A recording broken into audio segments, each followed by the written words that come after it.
अवघ्या 4.5 वर्षांच्या बाळावर robotic kidney शस्त्रक्रिया आणि फक्त 24 तासातच बाळ उठून बसलं। अहिल्यानगरमधील साताळकर लोटस सुपर स्पेशालिटी हॉस्पिटलमध्ये एक अत्यंत दुर्मिळ आणि यशस्वी रोबोटिक शस्त्रक्रिया पार पडली आहे।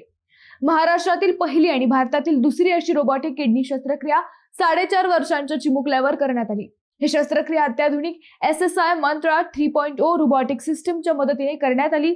लहान मुलाला किडनीचा गंभीर त्रास होता, त्यामुळे त्याची वाढ होत नव्हती। तो व्यवस्थित जेवत नव्हता आणि सतत आजारी राहत होता। यानंतर डॉक्टरांनी रोबोटिक शस्त्रक्रियेचा निर्णय घेतला।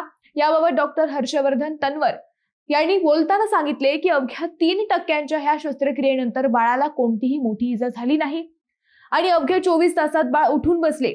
रोबोटिक शस्त्रक्रियेमुळे शरीरावर कमी जखमा होतात, रक्तस्राव कमी होतो आणि रुग्णाची रिकव्हरी ही जलद होते। विशेषतः लहान मुलांसाठी हे तंत्रज्ञान मोठी आशेची किरण ठरत आहे। अहिल्यानगरसाठी ही वैद्यकीय क्षेत्रातील अभिमानास्पद आणि ऐतिहासिक कामगिरी मानली जात आहे।